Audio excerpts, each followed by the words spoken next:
Allez, hop là. Va plai-tu? Ouais, impeccable, scusa. E ouais, t'appelavi après pause del podcast pel diari. Ah oh? Ma che va a parlare, co? Serio sull'istoria, l'archeologia d'Occitania, su sulle Dambigiano che? Ah ouais, vezi. Mi fa che parlare di scapparsi. Oh no, L'abadio è imbugliato di un mistero esglasiante. Non scal parla sul pic. Certes che debem. E che horta conta. per aquesta première, on en parla de la debut de l'edat mediana e dels visigots dins les passes d'un historia especialista del periode. Un cercaire que causiguèc una posició en defort de les historiografies tradicionals per contar un bussi de l'història d'Occitania d'un punt de vista local, tot un amb les mètodes històrics del segle XXI. Per definir aquel període de l'història, podem parlar a l'encop d'antiguitat tardana o de debut de l'edat mediana. Le premier terme insistit sur la longue transition que se débanait à la fin de l'imperi romain, un besoin l'expansion del cristianisme, la fin de l'esclavage ou la caduta de l'importància de les ciutats face a les campagnes, per exemple. Mi m'aggrado pas assim. Ah oh? Tu trovi un loc stimulant. Le segon terme, de debut o de naut edat mediano, nos permet de pensar a les bases que faran l'edat mediana occitana, le punt força poc conegut cresi entre les realmes dit barbars e l'age d'or de l'Occitania medievalo. Que question son nom, aquells segles de canviaments politics, economics et socials són pas aquells d'un monde mai escur e violent qu'un altre. Deixes bé! Ho giri! L'hai pastuat! Eri a fa l'inventari! Dillo plancat! Mas hi podem veure tabès una societat rica d'experiències e quitament d'emancipacions nouvelles. Sabes già que Toulouse foguèc la capitale del realme visigot a la fi de l'imperi romà. Mas tot nos podem pausar la qüestió de saber si les visigots fan partit de l'història occitana, alors que la nostra lengua escrita se fa junt sonque al segle XI. Disio e acò per dos rasus. So premier, de recercos pla recentos han fait remuntar le passatge del latí tardiu al primer occità al segle VIII, gràcia d'analisis linguistics de les cartes latinos elaborados al país.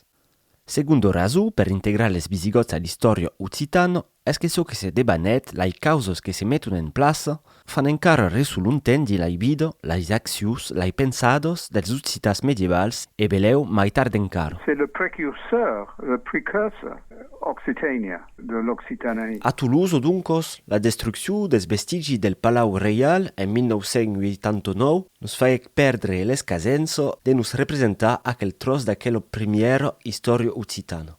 Heureusament pels trusencs, la mostra Visigots, organitzada pel Museu Sant Raimú en 2020, nos avió remembrat aquel passat.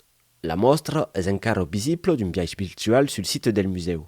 Les visigots agueren d'autres capitalos din la futura Occitania, como Airo din la Ilanos, residència reial d'Euric e d'Alaric Dus, darrer rei de Toulouse, Ontario ha estat escrit le codi de lei que foguèc la base juridica de tota l'Occitania pendent des segles, le breviari d'Alaric. E fin final Narbona, coneguda com una darriera capital solament un pitjor desenat d'annados al moment de la conquesta araba de l'Hispania.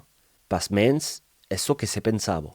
Jusqu'à la publicació d'un llibre fa calcos annados intitulat Narbonne and its Territory in the Late Antiquity.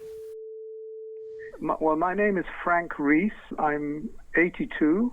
Why did an English researcher become interested in the history of Narbonne? Parce que j'ai passé par ces endroits, je les ai vus. J'ai arrivé à connaître cette région et de l'étudier. Et en quelques instants, j'ai parlé avec des archéologues. J'ai parlé un peu avec Corinne Sanchez, qui avait fait des excavations et des études très importantes au sujet du port. Je voyageais en train jusqu'à, par exemple, Nîmes. Et puis là, j'avais mon vélo et boum, je suis en route. J'ai fait des parcours jusqu'à, je sais pas, Béziers, Agde, Collioure. Oui. J'ai traversé la frontière. J'appelais ça le Tour de Frank, pas le Tour de France. Et puis on pouvait voir le terrain d'une façon différente, examiner la région et parler avec les gens. Et puis quand j'ai retourné en Angleterre, enfin, j'ai fait beaucoup de lectures, investigations, et c'est pour ça que j'ai initié ma thèse sur ce sujet, which resulted in this book, Narbonne and its territory in late antiquity. L'obra fuguec pas rebirada in francès ni mai in occità, so che fa che quel tros di storia demora pau conegut in so nostre. RIS consacrec duncos en 2013 una monografia alla ciutat de Narbonne a l'epoca che va de l'imperi romà al segle VIII. Un studi che se vol independent dels romans nacionals. En breu, so che serio le punt de vista d'une historiographie occitane. J'ai fait une tentative d'examiner les trois historiographies nationales, française, espagnole et catalane. Concernant la construction nationale française, mais c'est probablement, à mon avis, l'entreprise visigothique qui a rendu Narbonne si invisible ou discrète dans l'histoire de France. Demest les problèmes pausats per l'historiographia francesa prenen l'exemple de l'histoire générale du Languedoc. Le libre en 12 tomes es encara una font secundària força usada pels historians de vell, perquè recampun un munt de documents històrics que han desaparegut amb la Revolució Francesa. Les libres són disponibles en línia a la surga del costat de la pàgina Wikipedia. Besem per exemple les comentaris de sus autors sur l'événement de la presa de Narbonne en 759. C'est ainsi que cette ville fut délivrée du joug des infidèles, qui l'avaient possédée pendant 40 années de suite, et qu'elle vint enfin au pouvoir de François. E fa che se sono spagati per gli altri per fare come? Le mot desliurats utilitzat alors que d'autres fonts mostrent qu'il y havia una partida dels habitants que se volien pas soumetre als francs. Hi hagué qui tomen una pitjuna guerra civil entre narboneses. L'altra afirmació és l'assimilació de francs amb franceses, com un mateix poble, a una època on l'isla de França s'appelle encara Neustria. Açò per dire que le realme dels francs els lluent de correspondre amb la França moderna. Narbonne era passada dels romans als visigots, puis als arabs, abans de causi de se lliurar a Pepí l'Hebreu. Darrere so que pot passar per una síntesi neutra, trapant tot un munt de controveritats que deben desembuir. Au contraire, pour les historiens espagnols, centrés sur Tolède, puis sur la reconquête, la reconquista du territoire musulman, Narbonne a eu une importance relative à cause de la chute supposée de l'État wisigoth et de Tolède en 711. Au contraire, ou par contraste, les historiens catalans lui donnent une place spéciale dans les origines nationales. Tout ça est lié à la rencontre entre une Espagne devenue islamique et un empire carolingien qui était en train d'émerger. Pour les Catalans, l'apparition de Catalogne, c'était l'apparition de quelque chose qui était là. L'historia examina en détails les fonts historiques et archéologiques per tornar but a l'un sur le rôle imatge de la ciutat de Narbonne pendant tous aquells segles, surtout a partir de la desfaccia d'Alaric Jus a Bouillé en 507. Es ja sauput qu'un rei del nom de Liuba y foguèc coronat al segle VI. Ce personnage, Liuva, était couronné roi de Visigoth à Narbonne. C'était une chose très intéressante qui a commencé un conflit entre Narbonne et le futur Tolède de l'Empire Visigoth. Liuva a été nommé à Narbonne par les puissants, les aristocrates, et ça a desatado un conflit entre le nord et le sud qui est central dans l'histoire de cette région. Et ça propose une hypothèse. Moi, j'ai essayé de démontrer que le royaume visigothique est alors divisé en deux entités, l'une du nord, l'autre au sud. L'une des méthodes de travail utilisées dans la thèse de Frank Ries est l'application de la critique littéraire sur les fonts escrites de l'Occitanie tardo-antique. D'uscosar, les textes d'aquesta època eren vis com de ficcions literàries, on se pausaven les problemes de l'imitació, en latí, és a dir, l'embetge d'escriure en imitant les autors latins clàssics, et pel cop de transmetre una imatge desformat de la realitat de l'època on escriuen. Un libre sencer dedicat a la comédie, qu'avets en hasti autant com la ride. Les cercaire fa mestier des textes com la Carmina de l'auvergnat Sidoni Apollinari, mai conegut per sa descripció de Toulouse, per nos fa conèixer la realitat de les ciutats a la debut de l'Antiquitat tardana. Reabilito tabes las obras d'Ausoni, originari de Bazas, per una lectura attentiva de so che conten de realitat materialo de l'epoca. Le nuben populania, Aujol des Gascus, ero conegut per l'historiografia francesa come enujus et sens originalitat. Auson et sa famille ont devenu très importants avec l'empereur Gratian. Dans cette époque, la capitale n'était pas à Rome, mais dans différents endroits comme Milan et Ravenna et Trier. Trèves. Trèves, oui. Ce poème sur plusieurs villes de l'Empire romain nous offre une description de Narbonne, une ville qui est très riche, qui démontre une énorme activité maritime et de commerce, et des marchandises qui arrivent et sortent. Ce texte, il donne une énorme illumination au sujet et au contexte. Al cor de son libre, Ries considera lungament un eveniment conegut come la Revolta de Paulus, che si debanèc en 672. A partir d'aquesta revolta, desenvolupa le concepte e l'historia del Regnum Orientalis, ou Realme Oriental, amb Narbonne comme capitale. C'est l'histoire de l'homme qui voulut être roi de Septimanie, le nom gaulois de la région Languedoc-Roussillon. Tout cela lui a coûté très cher. Quant al nom de Septimania, és pas jamais usat pels visigots, que parlun elis de Gallio ou de Narbonesa. Era un terme usat pels francs, per parlar de so que demorava de les 7 províncias, una divisió romana que comprenia tot Occitània. De l'altre costat hi havia també l'expressió l'Ais d'Espanyes, al plural. A l'origine designava les divisions romanes, ma que beleu s'entendió per marcar d'altres línies d'oposició culturals i política dins el realme dels visigots, on se trobava la regió que va del Rose als Pyrénées. Le conflit entre le nord et le sud, entre Tolède et Narbonne, a eu son moment le plus fort avec le soulèvement de Paulus qui avait proclamé le Regnum Orientalis. Tornant donc a l'an 700 de l'era dels visigots, ou l'an 672 de nostre calendrier. A l'escassença de l'enterrament del rei Witiza a Toledo, les nobles causisson de coronar un cert Bamba. Malcontents de la causida dels sudistes, les habitants de la província de Narbonne, mas també de la Tarraconesa, uei la Catalunya, l'Aragó e València, se fan independents. Les caps de la revolta eren le comte Hilderic de Nimes e Gumild, abesca de Magaluna. Alligats als Aquitans governats pel duc Lup de Bascugna, que senyoreja tota Aquitània e Toulouse, recampun un front poderós en facia dels toledans. Bamba reagis leu e manda son general Paulus amb una armada cap al nord.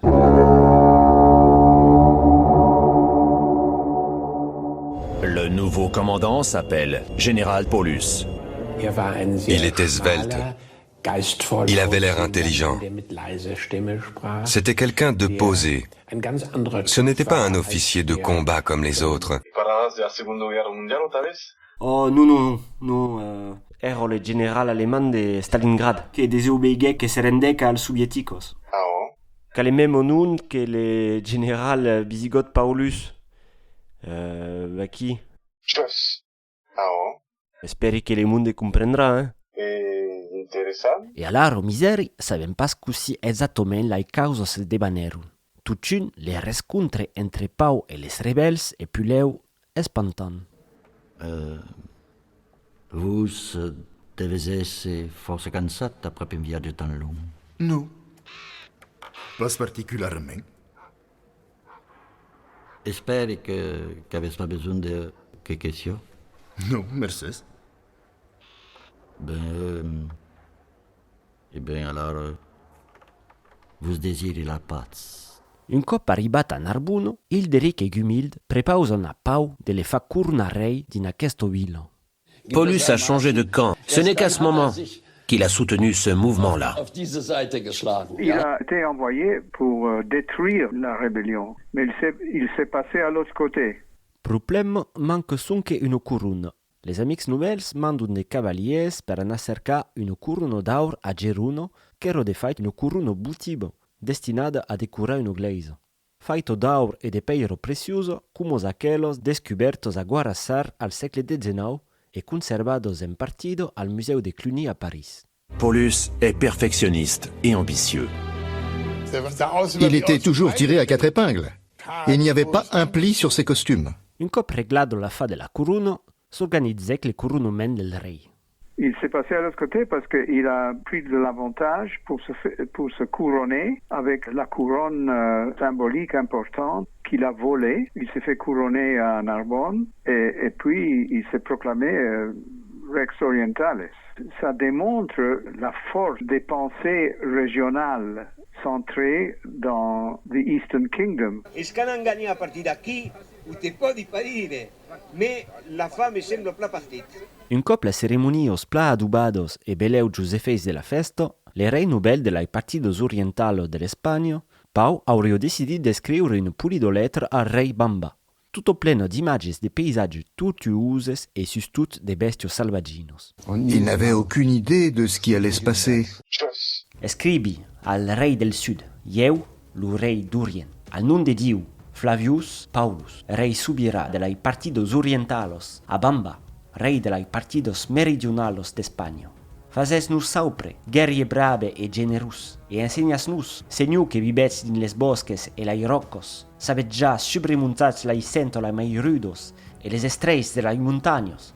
Se cum un leu rugissent avets traversat lai selvos lai més espessos, e les bosques les mais escurs, sabets subrepassat l'activitat dels cervis e de lai cravos, e la força dels cinglars e dels urses di mostro macho. Oh! Puteți aresta aquesta musică?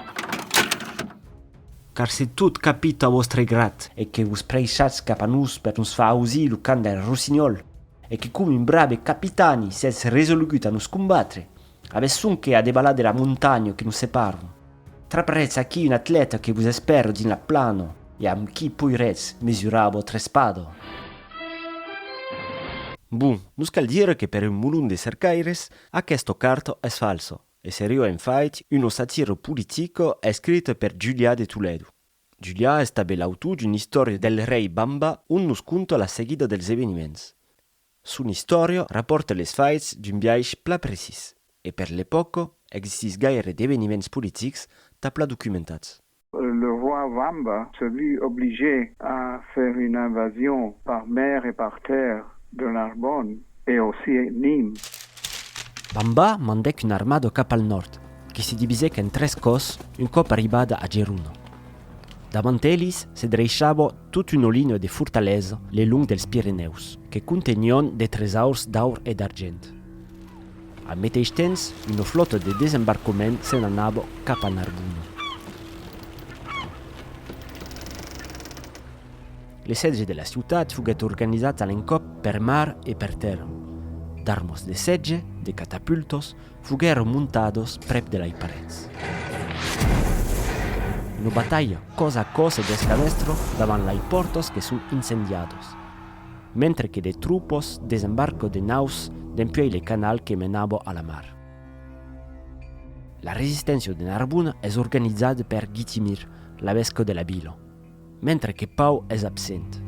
A la fi de la battaglia, la vesca se deu rifugiar darriere l'altar de la Gleisa cattedrala, on es capturat. Apres la caduta de Narbona, Bamba asseggio Béziers, on es atacat per lai trupos del duc Lup de Bascugno. Mais les Aquitas sunt desfaits. On se posait des questions sur Paulus comme chef de guerre. Apres Béziers, Magaluna e Agde sunt presos també. De moro a Pau e sus alligats sunt que la ciutat de Nimes. Aquí se recatun din lui castrum arene, es a dir la lais arenos, que eron transformados dempuei bel temps en fortalesa. D'aiurs, lais arenos eron habitados jusqu'os al segle XIX. Las representacions que ne tenen nos han permès de comptar 2 gleises e 220 hostals, a mai d'un pitjor castell. Le rei Bamba organitza le setge de la ciutat. Pendent les preparatius, de gardinguis, les cavaliers del rei, casun uno serbio din lei bosques prep de la ciutat. La pauro bestio se refugiec dis uno tutto. Un les casaires li tiro una fletcha mortalo, mas que se plantec abans din la mà d'un ermite que vivia aquí. Eu confessarai so que volets, mas me tortureses pas. Esmuguts per l'abito santo dell'ermiti, les casaires le menun al monarco.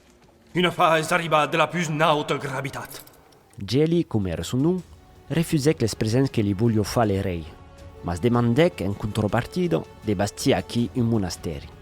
Baqui per l'origine legendario de l'abadio e della ciutat de San Geli, la vila que donarà son nom d'escaix als contes de Toulouse.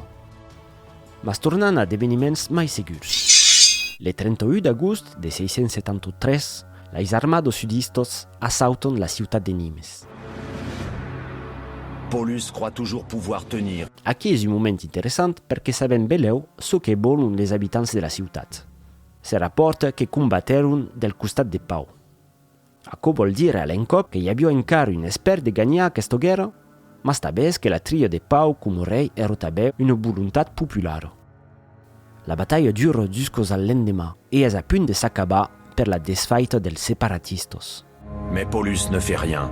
Pour lui, la situation va forcément s'inverser. Les arenos demoren com le darrier passat del Realme d'Orient. És alhora que les habitants de Nimes canvien de bejaire et décident de lliurar Pau a Bamba. Ici Julian Antonio Ramírez qui parle de Nîmes. Nîmes, dont tous vous connaissez sans doute la renommée que lui vaut sa splendide collection de monuments de l'époque romaine et autres. Nîmes qui, ajoutant un nouveau fleuron à sa riche couronne d'intérêt touristique, est devenue la capitale de la tauromachie en France.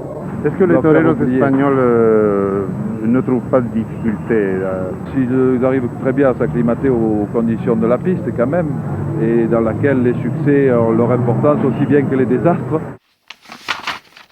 Pau es fait prisonnier, un an et un juny après la début de la révolte narbonnaise. Es tosquirat, capellat. On li rase la barbe et on le descausse. L'humiliació s'arresta pas aquí, puisque es coronat d'une couronne de cuir et es montat sur un ase, direcció Toledo. ¿Estasiu Benento? Toledo, Toletum, como la llamaban los romanos. Din la capitale dels sudistes, Pau es passejat com un trofeu, mentre que s'organitza un triomfe a l'antico pel rei Bamba. Il montara sulla Pau, il montara, chi sarà sa come il Narbonne li sarà, trullala, trullala. On fait monter le Feldmarschall dans une voiture et on le présente à la presse comme un trophée. Les photos de la capture de Paulus font le tour du monde. Le cas de la révolte de Pau fa mestier a Frank Ries per definir les limites et les aspiracions d'un realme a despart de l'Espanya. Ries fa l'hypothèse qu'aquella entitat geopolitica era nascuta già qualques segles abans. D'après les cercaires, una red de mai en mai identificada de ciutats en narbonensis et tarraconensis et un grand nombre de sites nouvels al segle VI, una microregió coherente havia emergit des dos costats dels Pirineus, mettant en obra una força d'oposició a la tentativa de centralització i d'hegemonia de Toledo.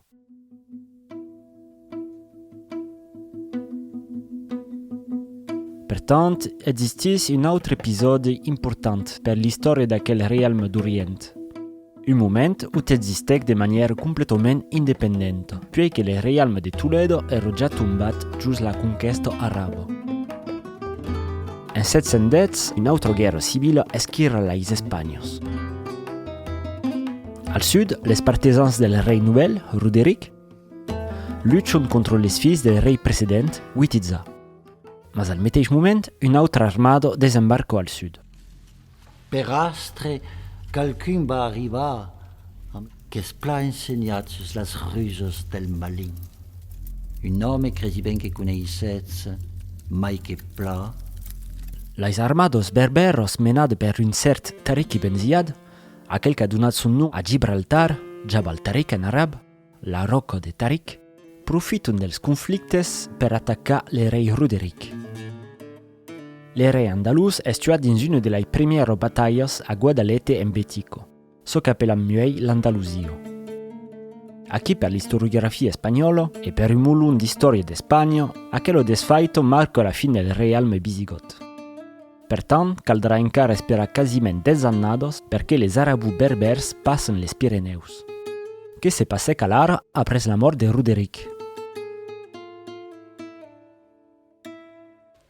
Sembla conscient des esforços, mas ara me cal vos dire de vos abstenere de buttar las investigacions.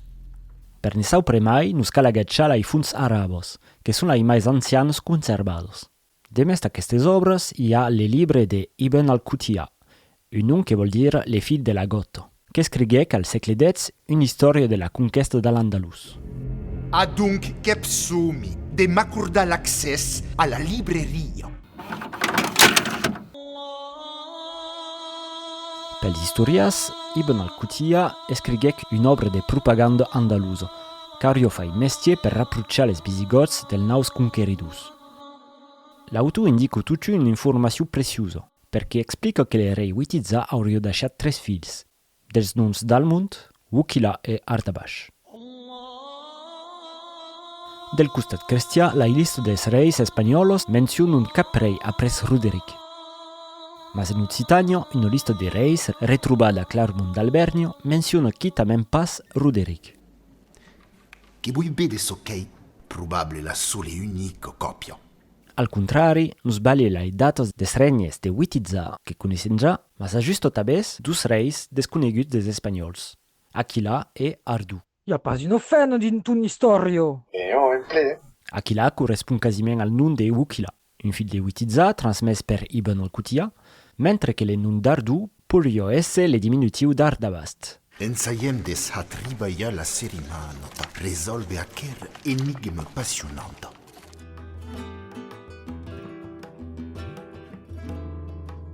L'archeologia ha confirmat l'existència d'Aquila, gràcies a de monedos a son nom e estampados en Narbona que fugueron retrobados prep de Lleida e tabès a Rossino a costat de Perpinyà e endacom mai di lai Pireneus orientalos. Canta Ardu, avençon que sa traça escrita din le manuscrits de Clermont. Le document nous indica que rennet tutu 7 annados. Aital puden reconstituir les regnes des 2 darriers reis de Narbona, Aquila, de 710 a 714, seguit per Ardu, jusqu'à la caduta de Narbona en 719. Les archeologues esperan encara trapar de traces d'aquelis. N'hi ha que esperan de trobar una moneda a son nom o bé un texte cavat in la peira, perché pas una corona d'or. En fi, tout indice fario mestier per nous indicar beleu cum acabèc le darriers reis de Narbona. Betrapi aro dins aude, nel país de Saut, a mai de 1000 metros d'altitude e a mai de 6 km de la première habitation, sus un site archeologic que jusqu'à recentment era desconegut. Donc sembla una fortalesa anciana, antica e medievale, e avent un toponim aquí, le nom de Malbesi. Lluny de tot, com podem ésser en aquel costat des Pirineus, e en facia obesen le vilatjot de Kirbaju. Per aquells que coneixen, són pas nombroses. Aquí, les arqueologues havien reparat un pic arrasat, aplanit, segurament d'època medieval, e les fotografies aèrianes e les imatges LIDAR, un radar que permet de veure en dejus dels arbres, nous a permis de reparar un site un peu mai bel que ce que se podia esperar. E come l'anno passato partecipare a dei fouilles archeologiques de l'altre costat de la balada, a Val, i abbiamo trappat una riserva de traits de balesto, d'arbaletto, e qualques careus que fugueron tirats. Donc beleu la traça d'una battaglia. Costat del site abbiamo remarcat una polida densitat de fortificació. Quasiment tots les 3 quilòmetres que mostraven una ocupació medieval pla densa. Era relativament aizido de reconèixer gràcies a les ceràmiques que trapaven pel sol. E aquesta balada correspon a la frontiera entre el comtat de Toulouse, o de Foix o de Carcassonne, depèn de les èpoques, amb la Cerdanya. D'aquel costat, on me trobi. Se seguissin les proposicions de Frank Ries, s'entabès aquí, quelques segles abans, sus la frontiera de la ciutat de Narbona del costat de Toulouse, que che fuguec en seguida la frontiera entre les Francs e des Visigoths. E ecco il charme d'un labyrinthe. Les historias sont pas mai estrucs que les archeologues, puis que las surcos escrito per aquel periode son força raros. Pel moment se desconsulun amb calques indicis onomastics. Una altra història de pitxonnus que nos demora a considerar. Calcos decennios après la caduta de Narbonne, presa per Musa ibn Musair en 719, puis son passatge sul contrôle franc en 759, la celebritat locale è le fil de conte de Magaluno, che si fa conoscere sul nome de Benazet Damiano. Après una carriera militare e politica, un sarà ministro dell'imperatore Luis Lepidus, se fa monge e scampa dei monasteri in tutta la regione. Una vita tan esemplaria che è riconosciuta come Sant Benazet Damiano. Donc, che zacco, che mulets. E se sapem forse causes della vita de Benazet, è che son amic d'infanzia scriguec sa biografia. E le nom de son autore è Ardu. A mai Ardu nos explica che Benazet abbia un altro nome de nascenza. En effet, fuguec battegiat sul nome de Witiza. Se cercant l'identità del padre de Witiza, è a dire Benazet, trapan un conte Ansemundus. Le conte che abbia negoziat amb els francs le resta comune de tot le nord de la província al realme carolingi. Pot quitomen esse considerat com un darrier rei visigot al nord des Pirineus. Quitamen se ne portec pas le títol. Se nos rappellant la cronica arabe d'Ibn al-Qutiya, Ansemu és un proche de Almund, un fill del rei Witiza. Quin van sortir? Dap dificultat. Ou pas brigue. Aquella storia de Picciunno hauria pogut estar una coincidència, mas a l'edat mitjana portar tal o tal nom és pas un effet de moda, ma più leu la transmissió d'un capital simbolic, d'una història, quasiment d'un programa politic. Calques cercaires pensen que ben aquí vereu la descendència reial de Narbonne.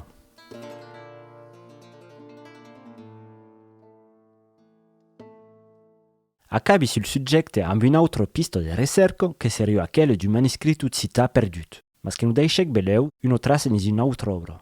E tot aquest misteri, che è l'istoria, lo raubatori d'un libre escrit en grec e esconut en cauques endret de la libreria.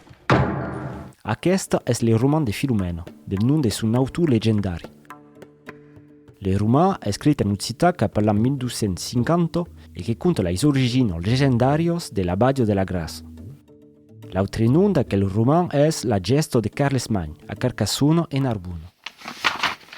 Filomena hi rapporta que al moment que Carlesmagny passec en Espanya, és a dire dins les Corbieros, rescontrec 16 reis musulmans venguts per ricombatre, mentre que els reis hauria estat un cert Archila.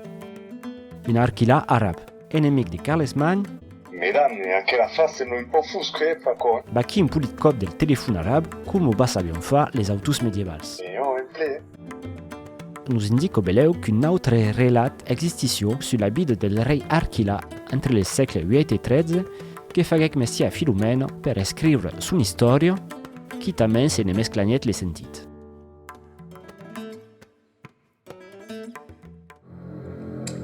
Aveți trobat un llibre en grec? No. Aveți! Mas un basco, Maco. Ei d'oblidat l'appareil photo. Aqui é não? Oh, aqui não.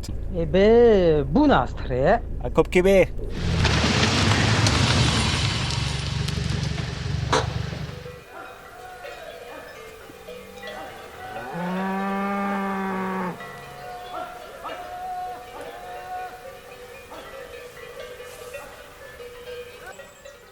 Alavetz, aquest cop ensagi de muntar per un costat nubel perché mi sembra che hi ha un passatge cavat aquí dins la roca.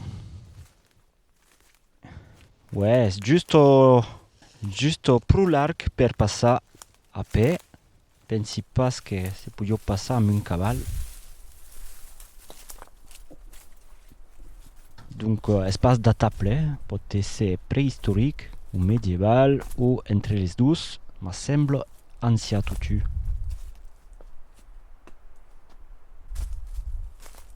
E aquí del nou de la plataforma, francament, és mal aisit de comprendre così és organitzat les sites. Ce que és segur és que hi ha des terrasses que podien sostenir des bastiments, plus leu que de cultura, perquè són pla arrengados. E poi, ce que me fa dire que són des terrasses que sostenien d'habitacions és que són cufidos de ceramicos.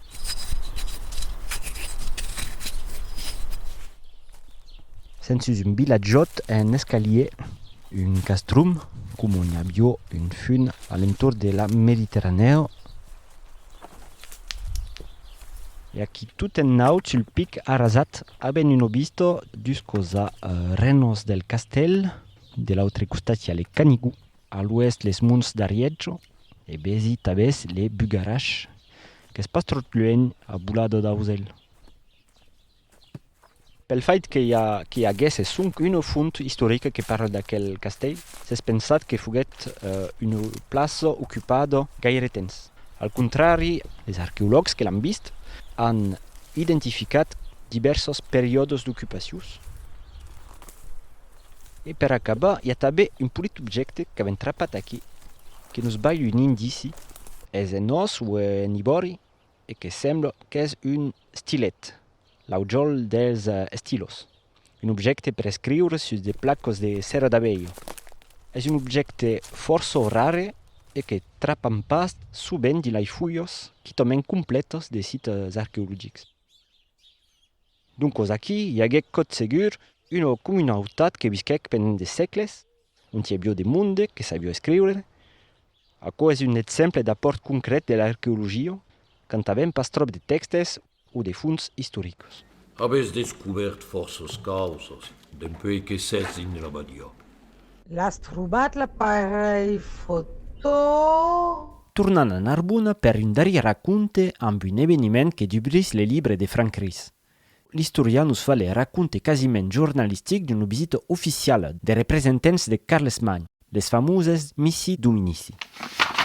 Un giorn d'estiu de 798, miet segle après que la vila passèc din le realme franc, les habitants ressaupun Teodulf, conegut com Teodulf d'Urlencs, un ebesca que en realitat era d'origine gotica, vengut de Saragossa, giube refugiat al nord dels Pirineus, calcos annados abans de devenir ministre de l'emperaire. Sa missió era d'enquistar sus la propagació d'un eresia que pregnopè din la regió, l'adopcionisme. Vezi. Me fa que parlas dels catars. Sen astrux que Teodulf nos deixèc un poème que conta sa visita. Viatzèc per Nimes, Rennes le castell, Carcassuno e acabèc per Narbona. Aquí resaupèc un accueil calorós, una fula s'era amassada a son entour. Per Frank Ries, la raso d'aquell accueil n'est que sa venguda era la promessa pels locals de conservar lors leis, lor autonomia, un respecte de lor identitat. Alhora que lor país era partagiat entre l'imperi carolingi e l'Andalusia araba, e de mai integrats ad imperis de lueny. Butar l'un sus aquel eveniment important per la regió nos permet de mostrar que son història particular s'arresta pas en 759, comme se legis manuscops. Parce que ce livre que j'ai écrit, qui a été assez bien reçu, il y a eu des reviews, des reseñas assez favorables, mais j'ai pas changé des idées ou aucune communication avec des gens sur ce livre. Tu es la première personne avec qui j'ai parlé de ce livre, franchement. Le país, un cop passat in les imperis, gardet son història propra e son identitat diferenta. Una situació vertadiera al moment d'aquells esdeveniments, mas que va demor per les segles abans e après, e se podrien multiplicar aquella situació als 4 parçats de l'Occitania. Mas tot aquò demor de comptar.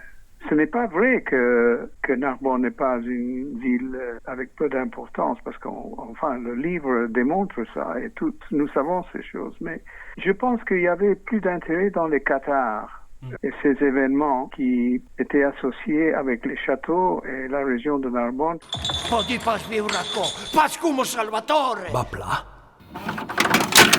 Controconte és un podcast ludiari realitzat per Renaud Labadio Savi, mercès a Frank Ries per l'intervista, amb la participació Danael, Marina, Priscilla e la cantado de Narbuno.